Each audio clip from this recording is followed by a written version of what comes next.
Bonjour, je m'appelle Désiré Payette, j'ai 65 ans, je suis né à l'île de la Réunion dans le sud, à Saint-Pierre. Dans une famille, on était à 4 enfants. Donc mes parents on était une famille très pauvre. On a vécu dans une petite maison en bois sous tôle, dans un champ de canne. Il n'y avait pas ni l'eau ni l'électricité jusqu'à l'âge de 14 ans. Il y avait, on vivait dans cette petite maison avec, on s'éclairait avec des bougies et des lampes à pétrole. Et, et puis l'eau et tout ça, il fallait on transportait, on faisait de 3-4 km pour récupérer l'eau. Ma famille, mes parents ne savaient ni lire ni écrire. Et on avait un petit terrain et on se nourrissait mes parents cultivaient, il y avait un peu de canne à sucre, mais il y avait aussi on se nourrissait comme on pouvait. Et tout ça pour vous dire que c'était pas facile, c'était compliqué. Donc voilà, mon enfance, il faut savoir que je suis parti à l'école seulement 1 an, dans le CP, j'ai fait que le CP. Et malheureusement, dans cette école, j'étais mis à part parce que comme j'avais pas d'habits, j'avais même pas des chaussures, j'étais pieds nus. J'avais des petits vêtements vraiment tout simples. Malheureusement, en cette année, en 1 an à l'école, on n'a rien appris. Moi, j'ai rentré, je ne savais ni écrire ni lire, j'ai sorti pareil. C'est tout ce que j'ai eu comme école. Après cela, à l'âge de 12-13 ans, j'ai commencé à travailler dans les champs avec mes parents, m'occuper de la canne, de la culture, soigner les animaux et tout ça. Charrier l'eau et tout ça, pour le besoin de la petite maison. Et j'avais une mère qui était très calme, c'était une mère poule. Mais j'avais mon père, par contre, lui, quand il buvait son petit rhum, on va dire, à La Réunion, le petit rhum de la canne, là, c'est souvent les anciens qui buvaient ça. Et lui, quand il avait bu 1 ou 2 coups, il était un peu agressif, il était vraiment coléreux, il avait un caractère bien trempé. Nos voisins, on ne s'entendait pas du tout avec. Et il y avait même beaucoup de bagarres. Mon père, lui, comme je dis, pour un oui, pour un non, il se bagarrait. Et voilà, c'était son caractère, c'était comme ça. Et moi, je grandissais avec ça. Jusqu'un jour où il y avait un monsieur qui était assis dans un petit coin entre 2 champs de canne. Et il avait des poings américains. Et là, quand on est arrivé, il s'est mis debout devant mon père et il a dit « Je veux te tuer aujourd'hui ». Devant moi et maman, bien sûr. Et là, les deux ont commencé à bagarrer. Là, il frappait mon père de tous les sens. Il faut savoir qu'il faisait 1m80 et mon père faisait 1m55. Mais il était coriace, hein. Ils se sont bagarrés, mon père, le visage était tout en sang, mais il a réussi quand même à mettre ce monsieur par terre. Et ce monsieur, lui, il n'a pas accepté ça. On est rentré chez nous, on était à 200 mètres de chez nous. Et en rentrant chez nous, 5 minutes après, on a entendu un coup de feu. Et on est sorti et là, il y avait ce monsieur qui était devant chez nous, avec son fusil, il dit « Je veux te tuer aujourd'hui ». Le 9e coup de fusil. Et il y avait mon père devant, il y avait ma mère qui est derrière, moi j'étais juste à côté. Et ma maman, elle a pris le coup de fusil dans l'œil droit. Et c'était à 6 mètres à peu près, 6-7 mètres, vraiment c'était un petit fusil. Mais bon, elle est coulée au sol. Et du coup, après lui, il est parti. Et nous, on a eu le temps de prendre maman, de ramener dans la maison. Et là, elle était dans une mare de sang. Et, wow. Donc, moi, je croyais maman allait mourir. Moi, quand je marchais dans le sang, tellement il y avait du sang. Et mon père, là, il y avait mon frère aussi qui est arrivé entre-temps. On avait aussi un fusil. Et mon père, il l'avait oublié, certainement, dans l'action. Mais mon frère, lui, il a pris le fusil parce qu'il Il est parti vers ce monsieur. Et entre-temps, le monsieur est revenu avec une boîte de cartouches. Et mon frère lui a menacé de dire tu arrêtes, sinon moi aussi je tire. Et malheureusement, il a tiré. Ça l'a atteint à l'estomac. Donc j'ai vu mon frère tirer sur ce monsieur. Donc moi j'ai vu tout ça et ça a été pour moi, comment dire, ça m'a. J'arriverai pas à expliquer comment ça a mis quelque chose comme une vengeance à l'intérieur de moi. Même j'avais 7 ans à l'époque et là je disais, ben, je veux venger au fur et à mesure que je grandis, un jour je prendrai cet homme, je veux le tuer. Parce qu'il faut savoir que lui, il a eu le coup de fusil à l'estomac, mais il n'est pas mort, il est blessé. Il était blessé grave, mais il est revenu à la vie, bien sûr. Donc voilà, ça c'est un peu mon enfance. Là, à partir de là, il y a quelque chose qui qui est né de moi. J'arrive pas à expliquer comment, mais en tous les cas, ça a changé ça m'a bouleversé. Et j'ai grandi avec ça. Et à partir de là, il y a une violence qui était née en moi et je suis devenu incontrôlable comme mon père. Et là, j'ai commencé à bagarrer. Pour moi, il n'y avait que ça. Il n'y avait que mes poings, mes mains, mes pieds pour dire que j'existe. Comme j'avais des copains et tout, mais moi, je ne savais pas comment vraiment faire de ma vie. Je ne savais pas lire, je ne savais pas écrire. Alors on dit, qu'est-ce que tu vas devenir? Et là, c'est cette violence-là qui est venue en moi. Du coup, là, comme mon père, il suffisait un regard pour que je déclenche une bagarre. Et là, j'ai vraiment tombé dans cette violence jusqu'à ne pas finir. Au fur et à mesure, bon, je grandissais, je disais, bon, peut-être il faut que je fasse quelque chose, il faudrait que j'avance. Mais j'avais qu'une envie, en fait. J'avais qu'une envie, c'est l'envie de casser tout ce qui était autour de moi. Et voilà. Et puis, dans ma jeunesse, je pensais beaucoup au suicide. J'avais tout le temps l'envie de me tuer, quoi. Et mon père aimait la chasse et moi aussi j'aimais ça. Et puis j'avais un fusil et je prenais ce fusil. C'était la seule passion que j'avais, c'était de prendre mon fusil, de partir dans les bois autour de moi. Mais quand je ne trouvais pas les gibiers, je me souviens encore ça, je prenais le fusil, je m'amusais avec, je mettais la cartouche, je ramais le fusil, je mettais sous la gorge comme ça. Et puis je voulais m'ôter la vie, mais en même temps, je ne faisais pas, je ne comprenais pas trop, mais je ne faisais pas. Enfin bref. Voilà, ça c'était mon enfance et un peu mon adolescence et un peu ma jeunesse.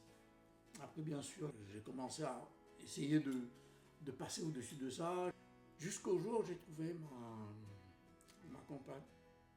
Et je me suis attaché à elle et elle a su me donner un sens à ma vie.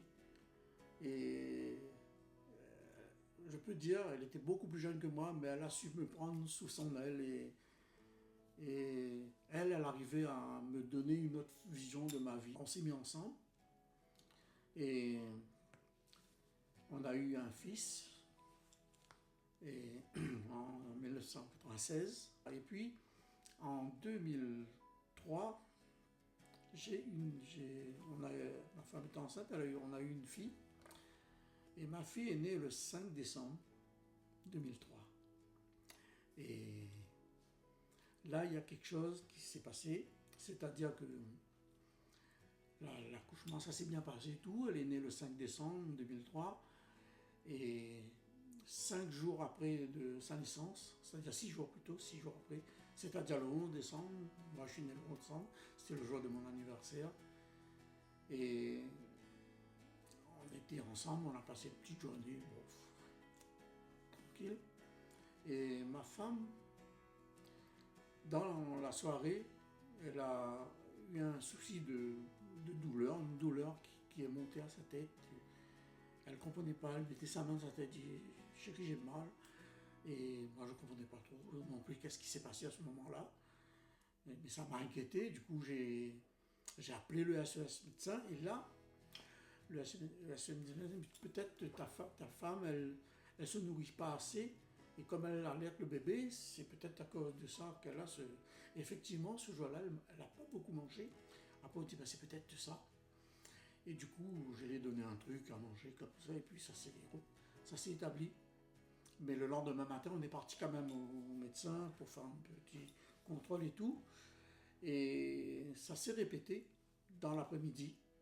Et là, on a vu il y a quelque chose qui ça allait pas. Et du coup, on est parti à l'hôpital et là, on a commencé à faire des examens, la radio et tout ça. Et il n'y avait rien, enfin bref.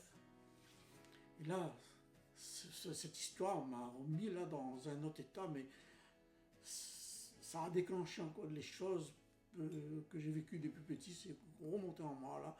Elle a dit qu'est-ce qui m'arrive, qu'est-ce qui va pas. Et à partir de là, tous les jours, il y avait des choses qui se passaient. On ne comprenait pas, elle a perdu.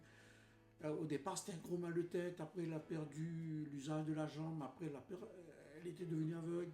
Et même les hôpitaux, les analyses et tout ça, les IRM, les scanners et tout ce que tu veux, on n'arrivait pas à savoir qu'est-ce qu'elle avait. Et jusqu'au moment où j'ai vu le spécialiste, le docteur en neurologie, il est venu me voir. Enfin, moi, je suis allé le voir. Je lui ai dit, qu'est-ce qu'elle a, ma femme? Et là, il m'a dit, je veux être franc avec toi. On était le 18 décembre, entre 11 et 18 décembre, c'est arrivé tout cela. Et ce fameux 18 décembre, il m'a dit, ta femme, si elle vit jusqu'au 24, malheureusement, elle ne verra pas le premier. Parce que ça reste un fil, elle va mourir. Pour lui, il n'y a plus rien à faire, elle va mourir. Je dis, waouh. Et moi, quand il m'a dit ça m'a mis vraiment. Parce que ma femme était tout pour moi. Et je disais là, je voyais même plus mon fils qui avait 7 ans à l'époque, et ma fille qui venait d'amener là. Et je disais, bon, je veux l'accompagner. Et je veux l'accompagner jusqu'à ce qu'elle meure. Mais moi aussi, je partirai avec elle. Quoi. Donc, on est rentré à la maison, mais vraiment dans un état. Vous ne vous imaginez pas comment c'était dur. Et on n'en vivait plus à l'époque. On n'était plus chez nous, on était chez ma belle-mère parce que comme il fallait occuper les enfants et ma femme à cette époque, il fallait tout faire, la faire manger, il fallait tout faire avec elle, c'était comme un enfant. Et du coup, on est rentré et là dans ma tête, il y avait que je pensais qu'à ça, quoi, quand elle va partir, de partir avec elle. Mais ce jour-là, il y a eu quelque chose. Au bout de 2 jours après, il y a une tante de ma femme qui nous a appelés et elle nous a demandé si on croit en Dieu. Et moi je disais, croire en Dieu, certainement il y a un Dieu, mais moi je ne connais pas. Et là elle m'a dit, est-ce que on peut venir avec quelqu'un chez toi? Et moi je disais, oui, parce que là, de toute façon, les médecins nous ont condamnés et tout, donc oui, venez. Et ce jour, ma tante est venue avec un pasteur de Saint-Pierre, et il est venu chez nous, je me souviens, on était sous mon garage, on était assis dans un fauteuil à côté de ma femme, et là, il nous a parlé de Jésus. Mais je vous avoue, j'ai écouté, mais je n'entendais pas ce qu'il disait. C'est-à-dire, j'étais tellement envahi par tout ce qui se passait. Mais voilà, on a écouté, il a prié pour nous, il a parlé de Jésus, il a prié pour moi et Christiane. Mais en priant, quand il était en train de prier, tout le monde avait prié, il y avait quelque chose qui se passait que je ne comprenais pas. Et à la fin, après avoir prié pour nous, ils se sont partis. Et moi, en levant de ce fauteuil, en accompagnant ma femme pour rentrer dans la maison, j'ouvre la porte de la maison et je la tenais dans sa main parce qu'il fallait la tenir. Et je ne sais pas pourquoi, mais j'ai levé mes mains, une de mes mains, que je la tenais, j'ai levé une main. Et là, je dis, Seigneur, si ma femme sort de là, tout ce que je veux, c'est te servir. Même moi, je n'ai pas compris pourquoi j'ai fait ça, parce que vraiment, comme si ça s'est fait, mais voilà. Et Et il faut savoir que ma femme qui prenait de la morphine et tout ça, tous les 15 minutes, il fallait lui donner des médicaments pour les douleurs, tout ça. Et cette nuit-là, elle est dormie. Et à un moment donné, même dans la nuit, j'écoutais pour voir si elle respirait encore parce que je ne comprenais pas, c'était là. Elle a passé la nuit sans réveiller une seule fois. Et là, j'ai compris, le lendemain matin, qu'il y a eu quelque chose. Là, j'ai compris qu'il y a un Dieu. J'ai compris qu'il y a quelque chose qui s'est passé. Et à partir de ce jour, là, j'ai commencé à...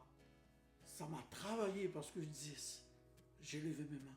Cette parole venait en bas de ma tête. Tu as levé ta main et tu as dit, Seigneur, je veux te servir. Moi qui sais ni lire ni écrire, moi qui sais parler que créole, il faut savoir que je parlais que créole, j'arrivais pas à parler français. Si on me mettait devant deux personnes, je bégayais parce que j'arrivais pas à m'exprimer. Donc je dis, Seigneur, comment je vais te servir? Et là, je commençais à prier à moi-même. Je dis, Seigneur, là, il faut que tu me guides parce que je ne sais pas quoi faire. Et il faut savoir une chose, que ma femme allait de mieux en mieux. Elle a commencé à retrouver la vue, elle a commencé à marcher, enfin bref, là, c'est aussi une autre chose.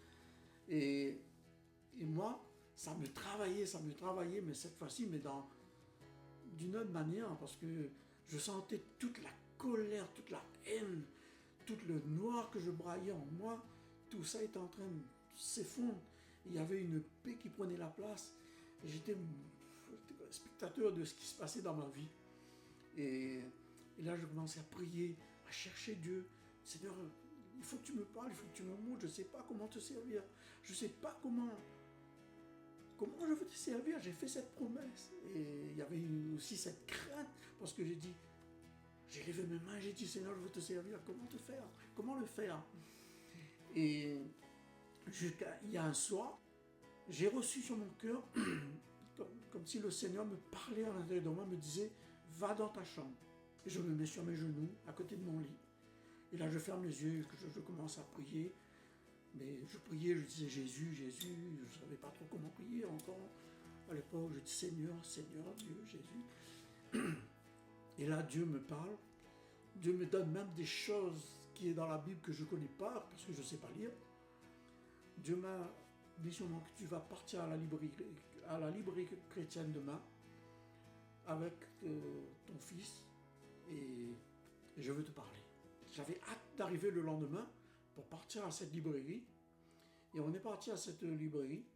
Et en arrivant à la librairie, comme si il y avait quelqu'un qui me prenait par la main. Il y avait en haut, il y avait une rangée de bouquins. Et parmi ces rangées de bouquins, il y avait un petit bouquin qui était plus petit. Et comme si Dieu me dit, prenez ce bouquin. Et je prenais ce petit bouquin. Je le ouvre moi-même à la page 45 et je donne à mon fils pour le lire. Et là, dans cette page 45, il y a un témoignage d'une personne qui parlait de... Et ça faisait 30 ans, il avait converti à Dieu, il avait donné sa vie à Christ, mais il n'arrivait pas à avoir un PAC, il n'avait eu qu'une envie, c'est de servir le Seigneur de tout son cœur, mais il n'arrivait pas, il y avait toujours des barrières, jusqu'au jour où un pasteur est venu le voir, lui et sa femme, il dit, ça fait un moment que je te vois là, et j'ai envie de vous poser une question. Est-ce que vous êtes mariés?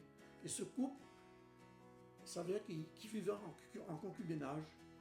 Et le pasteur lui a dit, je crois que Dieu vous a parlé aujourd'hui. Et ce couple, et du coup, à partir de là, ils se sont décidés de se mettre à part pour leur mettre leur vie droit devant le Seigneur. Et à partir de là, il est devenu un homme extraordinaire. Ils ont servi le Seigneur, ils ont fait des témoignages extraordinaires. Et moi, quand j'ai lu ça, là j'ai compris une chose, parce que moi aussi, avec ma femme, on était en concubinage, on n'était pas mariés. Et comme si là, le Seigneur me disait clairement, tu veux me servir, mets-toi à part pour moi. Et à partir de ce jour, moi et ma femme, on a pris la décision de faire chambre à part. Et jusqu'à ce qu'on s'est mariés. Et voilà, ça a duré 6 mois. On n'avait pas les moyens, mais Dieu nous a bénis. On avait une petite église qui nous a beaucoup aidés à trouver les solutions pour se marier, enfin, en tous les cas, voilà. En tout cas, ça a duré 7 mois exactement. Et du coup, voilà, on s'est mariés. Et à partir de là, là, j'ai vraiment, ma vie a eu un tournant radical. Et là, j'ai réalisé qu'il y a un Dieu merveilleux qui existe, un Dieu d'amour, un Dieu qui ne regarde pas notre passé, notre situation. Et une chose que j'ai oublié de vous dire aussi, j'ai appris à lire dans la parole de Dieu, dans la Bible. Je prenais la Bible tous les jours. J'ai essayé par tous les moyens de décortiquer les mots. Mon fils était là ou ma femme pour me dire, là tu veux dire telle chose, là tu veux dire telle chose, jusqu'à ce que j'ai appris à lire complètement dans la parole de Dieu. Et c'est mon premier miracle pour moi. Et donc, ça a changé ma vie complètement, ça a changé mon caractère. Je suis devenu une personne, mais vraiment différente, tout entier. Et il n'y a que Dieu seul peut faire ça. Parce que moi-même, je ne pensais pas vraiment, je ne croyais pas vraiment, comment dire ça, qu'on allait avoir cette transformation. Et le Seigneur m'a tellement transformé, il a tellement, il m'a façonné de A à Z. Je ne dis pas que c'est terminé, je ne dis pas qu'il n'y a pas encore des choses à faire aujourd'hui, loin de là. Mais en tous les cas, il a fait pour moi une chose merveilleuse que j'oublierai. Par la grâce de Dieu, je prie là-dessus tous les jours, que je garderai dans mon cœur en tous les cas, jusqu'à la fin de mes jours, je l'espère de tout cœur. Et tout ça pour vous dire que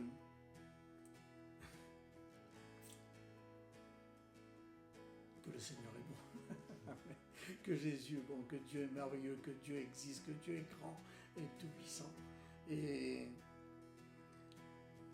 waouh, j'ai un peu le cœur gros parce que ça rappelle tout le temps, ça m'envoie très loin.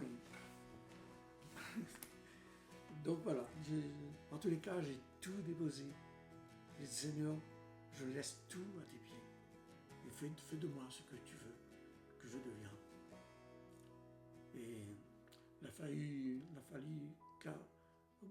à l'âge de 44 ans que j'ai donné ma vie à Christ. Ça fait 21 ans aujourd'hui. Et j'ai toujours cette envie, cette niaque en moi de le servir de tout mon cœur, de tout mon être. Et je ne sais pas si ce témoignage va vous parler, mais en tout cas je veux vraiment, je dis les choses à ma façon bien sûr, mais ça vient de mon cœur. Et si vous regardez ce témoignage, sache que Jésus vous aime. Si vous êtes peut-être pas vécu la même chose que moi, mais peut-être vous passez par certaines choses, par des moments difficiles. Mais si vous voyez ce témoignage, lève tes yeux vers le ciel, lève tes mains. Il y a un Dieu merveilleux. Il n'a qu'une envie, c'est de te bénir, c'est de te lever, c'est de te sortir de ces ténèbres. En tous les cas, moi, il m'a donné une direction, une nouvelle direction. Et c'est vraiment merveilleux. Il n'y a pas de mots pour décrire la grandeur de notre Seigneur. Merci. Merci pour ce temps. Seigneur, je veux te remercier. Merci, Papa, merci. Car tu as fait de moi une créature renouvelée. Tu as fait de moi une personne renouvelée. Et même si aujourd'hui j'ai 65 ans, je sais que tu ne cherches pas l'âge, Seigneur. Tu ne regardes pas l'âge. Je me suis donné à toi à l'âge de 44 ans. Et tu as fait de moi une créature renouvelée. Et chaque jour que tu fais est un jour nouveau et un jour béni. Et je te remercie, Père. Je te remercie pour ta présence, pour ta grâce, pour ton amour. Je te remercie pour ton esprit qui habite en nous. Ta parole est tellement certaine. Alors merci, Papa, de faire ton œuvre. Et je prie, Père, au nom de Jésus. Je prie que ton esprit nous conduise chaque jour à aller de l'avant, à élever ton Saint-Nom. Et Seigneur, je prie pour que s'il y a des personnes qui regardent ce témoignage, Je prie, Père, que leur cœur soit touché par ton esprit, pour que leur cœur soit ouvert à toi, Seigneur. Il y a un seul Dieu, il y a un seul Seigneur. Toi seul, Seigneur, est digne d'être adoré, d'être magnifié. Jésus, c'est à toi seul que reviennent tout l'honneur, toute le règne, toute la puissance et toute la gloire. Merci, Seigneur.